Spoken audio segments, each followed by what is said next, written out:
دوبارہ اس کا تقاضا یہ رسول حاصل ہے۔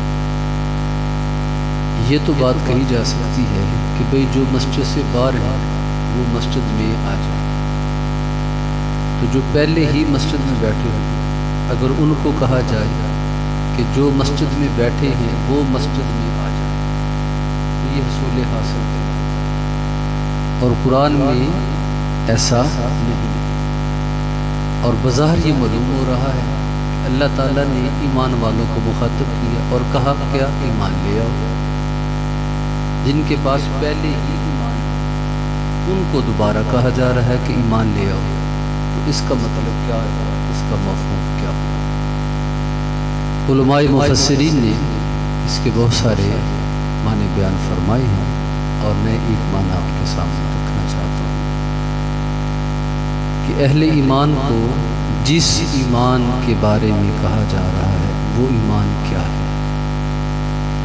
پہلے تو ہم یہ دیکھیں گے کہ ایمان کس سے آتا ہے، ایمان کا تعلق کس چیز کے ساتھ، ایمان ہے کیا؟ تو سوال پیدا ہوتا ہے کہ کیا ایمان علم سے آتا ہے؟ اس کا جواب نفی میں ہے کہ نہیں، یہ علم سے نہیں آتا، علم کا نتیجہ ایمان نہیں ہے۔ یہ نہیں ہے کہ بندہ پڑھتا پڑھتا پڑھتا پڑھتا اس کے پاس ایمان آ جائے، ایسا نہیں ہے۔ علم کا نتیجہ ایمان نہیں ہے۔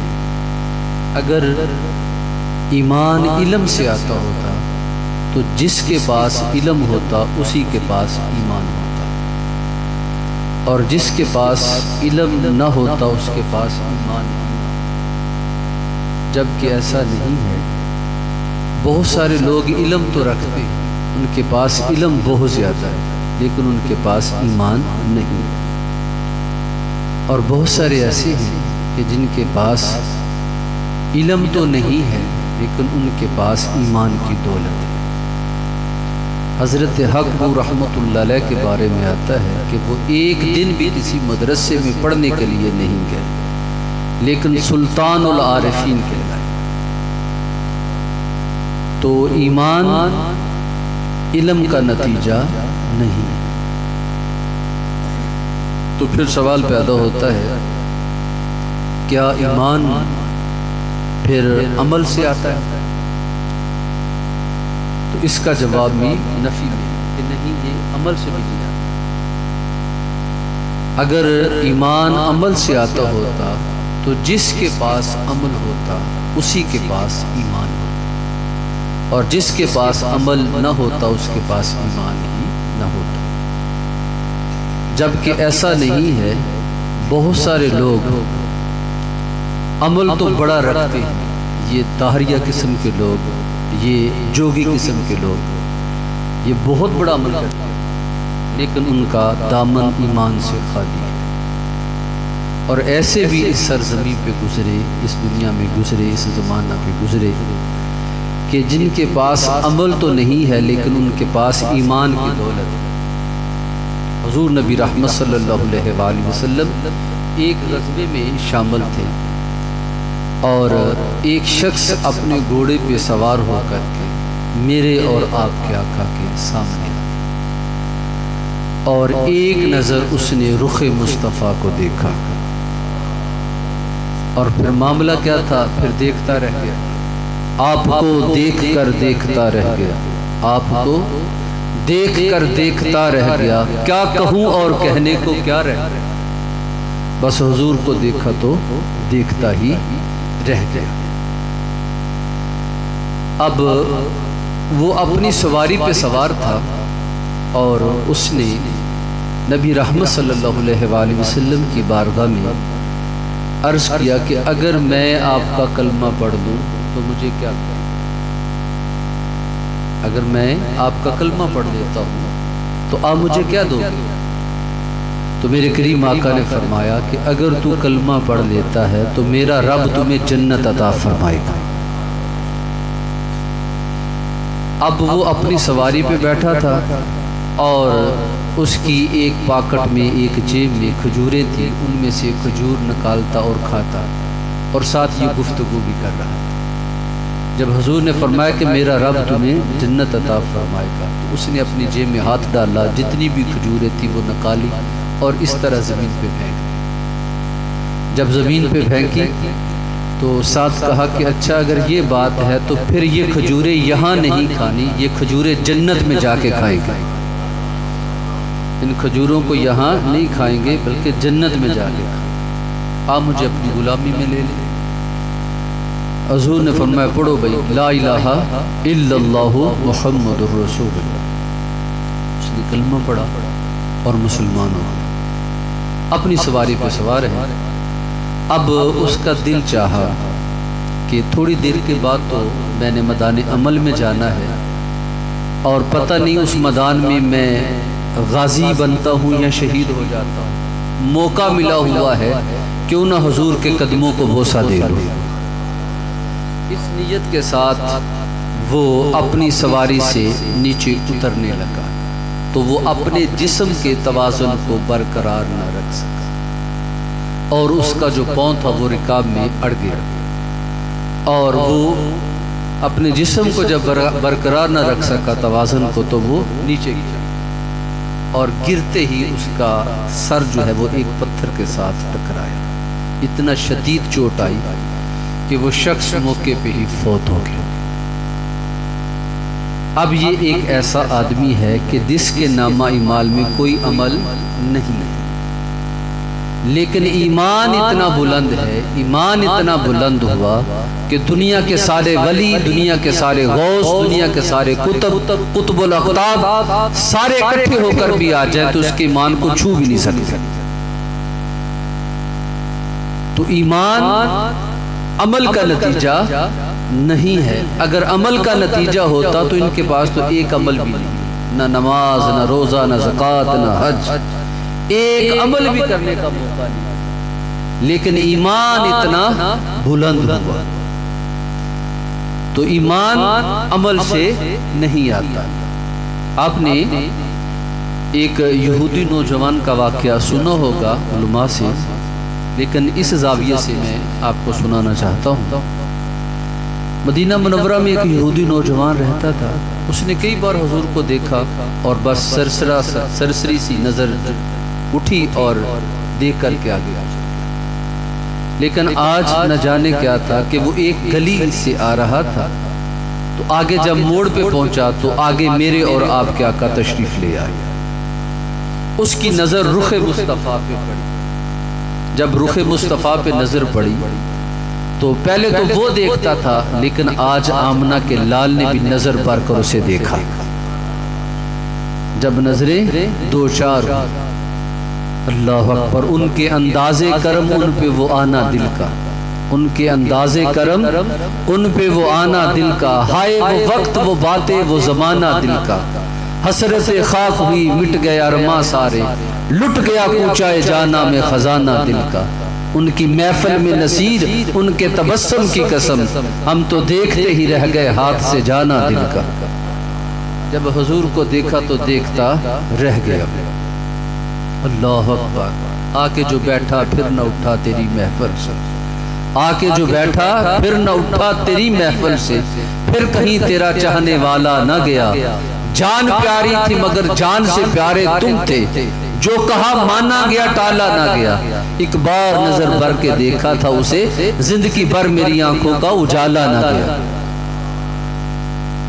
نظریں دو چار ہوئی، حضور کی محبت دل میں آئی، میرے کریم آقا گزر گئے، یہ نوجوان گھر آیا، لیکن اب اس کو کسی پہلو آرام،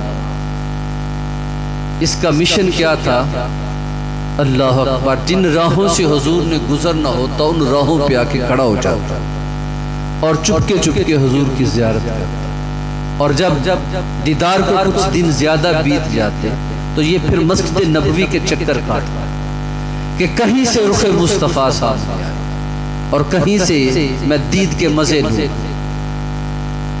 یہ وقت گزرتا گیا، وہ بیمار ہوا، اتنا بیمار ہوا کہ وہ چلنے پھرنے کے قابل بھی نہ رہا، باپ اپنے قبیلے کا سردار تھا، بڑا امیر کبیر شخص تھا، اور اس نے ہر ممکن بیٹے کے لیے اچھے سے اچھے حکیم کا، طبیب کا اہتمام کیا، لیکن بیٹے کو شفا نہیں ملی۔ بھئی شفا کیسے ملی؟ اس کو کوئی جسمانی مرض لگی ہوتی تو اس کو آرام آتا، اس کو تو محبت کی مرض لگی ہوتی، عشق مصطفیٰ کی مرض میں وہ سلگتا تھا۔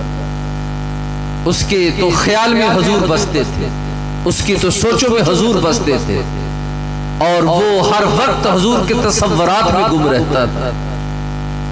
تو بہت زیادہ جب بیمار ہوا تو چلنے پھرنے کے قابل بھی نہ رہا۔ ماں الگ پریشان ہے اور باپ الگ پریشان ہے۔ باپ پاس بیٹے کے بیٹھا ہے، افسردہ ہے کہ میرے لال کو کیا ہو گیا ہے کہ کوئی دوائی اثر ہی نہیں کر رہی، اور جس روز اس کی زندگی پوری ہونی تھی، آخری ہچکیاں لینے کا وقت آیا، تو اس نوجوان نے اپنے باپ کو مخاطب کہا، ابو جی ذرا میری بات سنیں۔ باپ جلدی سے قریب ہوا، فرمایا کہ بیٹا کیا بات ہے؟ کہا ابو جی میں ایک تمنا، ایک آرزو رکھتا ہوں، اگر آپ میری وہ تمنا آرزو پوری کر دیں۔ فرمایا بیٹا میں کوشش کروں گا تیری تمنا پوری کروں۔ کہا ابو جی نہیں، پہلے میرے ساتھ وعدہ کرو کہ میری آرزو پوری کرو۔ کہا بیٹا میں تیرے ساتھ وعدہ کرتا ہوں کہ میں تیری آرزو پوری کروں۔ تو اس نوجوان نے کیا کہا؟ کہا کہ ابو جی ایک عرصہ بیت گیا، میں مسلمانوں کے نبی کی محبت میں گرفتار ہوں، اور مجھے کسی پہلو آرام نہیں ہے۔ اب میں اس دنیا سے جا رہا ہوں اور میرا آخری وقت ہے، تو میری آرزو ہے کہ جس کے نام پر، جس کی محبت میں دن رات سلگتا ہوں، کاش اس کی ایک بار زیارت ہو جائے۔ باپ کو تن بدن میں آگ لگ گئی کہ سارا دن ہم اس کی مخالفت کرتے ہیں، اس کو برا بلا کہتے ہیں، اس کے خلاف پروپیگنڈے کرتے ہیں، یہ کیا بات ہوئی؟ میرا بیٹا ہی اس کی محبت میں گرفتار ہے۔ لیکن اپنے جذبات پہ قابو پایا، کہا بیٹا بات تو تو نے بڑی کر دی، لیکن میں کوشش کرتا ہوں کہ تیری یہ آرزو پوری کر دوں۔ تو وہ یہودی اٹھا اور مسجد نبوی کے دروازے کے آگے اور آواز دیتا ہے، میں مسلمانوں کے نبی سے ملنا چاہتا ہوں۔ صحابہ نے عرض کی، یا رسول اللہ فلاں یہودی آپ سے ملنے کے لیے آیا، میرے کریم آقا تشریف لائے۔ اس نے کیا کہا؟ کہا کہ آپ جانتے ہیں ہم آپ کے سخت مخالف ہیں، آپ کا برا سوچتے ہیں، کبھی آپ کے بارے میں اچھا نہیں سوچا، لیکن آج اپنے بیٹے کے ہاتھوں مجبور ہو کر کے آپ کے پاس آیا ہوں، اور میرا بیٹا زندگی اور موت کی کشمکش میں ہے، اور اس نے اپنے باپ سے یہ فرمائش کی ہے، آپ ان عداوت کو ایک طرف رہنے دیں، چند لمحوں کے لیے آپ ہمارے گھر آ جائیں تاکہ میں اپنے بیٹے سے کیے ہوئے وعدے کو پورا کر سکوں۔ تو میرے کریم آقا نے جو وہاں صحابہ تھے ان کو بلایا، اور حضور نے کیا فرمایا؟ فرمایا جس نے ایک عاشق زار کی زیارت کرنی ہے وہ میرے ساتھ چلے، میں اس کو آج ایک عاشق کی زیارت کرواتا ہوں۔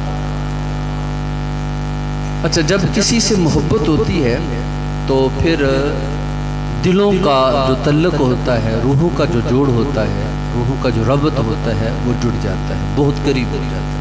جسم اگرچہ الگ الگ لیکن روحیں قریب ہو جاتی۔ تو اب وہ حضور سے محبت کرتا تھا اور اللہ کے رسول اس سے محبت کرتے تھے، تو روحیں تو جڑی ہوئی تھی نا، اس لیے حضور نے فرمایا چلو جس نے ایک عاشق کی زیارت کرنی ہے وہ میرے ساتھ چلے۔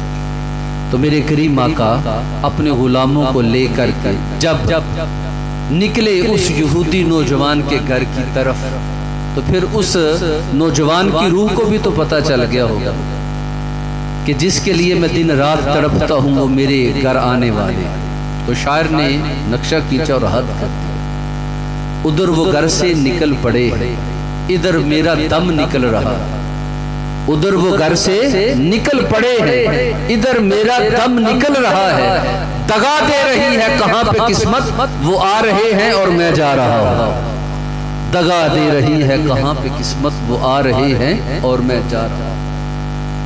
وہ میرے اور آپ کے آقا اپنے غلاموں کو لے کر کے جب اس یہودی نوجوان کے گھر تو آپ جا کر کے اس یہودی نوجوان کے سر پہ کھڑے ہو گئے اور جب سر پہ کھڑے ہوئے تو باپ جلدی سے قریب ہوا اور بیٹے کے کان میں کہتا ہے میرے لال آنکھیں کھول دے، میں نے تیری آرزو پوری کر دی ہے، مسلمانوں کا نبی تیرے سر پہ کھڑا ہے۔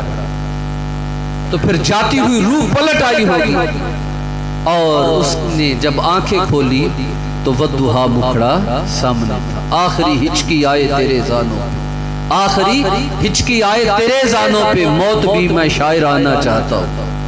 اس کی تمنا عاشق کی یہی ہوتی ہے کہ محبوب کے قدموں میں دم نکلے۔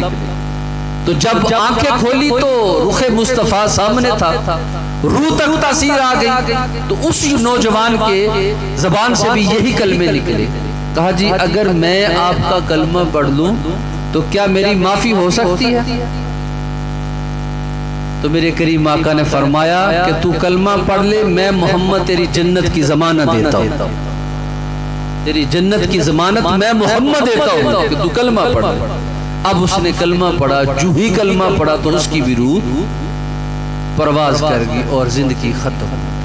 اب یہ بھی ایک ایسا بندہ ہے جس کے نامہ مال میں کوئی عمل نہیں ہے، لیکن دنیا کے سارے ولی اکٹھے ہو کر کے آ جائیں تو اس کے ایمان کا مقابلہ نہیں کر سکتے۔ گھر میں کوہرام مچ گیا اور باپ دیواروں کے ساتھ سر ٹکرانے لگا، ماں پہ بے ہوشی طاری ہے، میرے اور آپ کے آقا کی آنکھوں میں بھی آنسو آ گئے۔ اور تھوڑی دیر کے بعد جب طبیعت سنبھلی تو اس یہودی نے کیا کہا کہ اب اس کا ہمارے ساتھ کوئی تعلق نہیں رہا، یہ اب آپ کا ہو گیا ہے، دل میں حضور کی محبت ہے، اسی دل میں ایمان آئے۔ اور جب ایمان آ گیا، حضور کی محبت آ گئی، حضور کے ساتھ رشتہ جڑ گیا، تو پھر یہ علم بھی اس کے لیے نفع دے گا، پھر عمل بھی اس کے لیے نفع بن جائے گا، پھر اس کا عمل بھی اس کو نفع پہنچائے گا، اور پھر اس کا علم بھی اس کو نفع پہنچائے گا۔ اور اگر ایمان نہیں ہے، محبت رسول نہیں ہے، تو پھر نہ علم اس کو نفع دے گا اور نہ ہی اس کا عمل اس کو نفع دے گا۔ ایک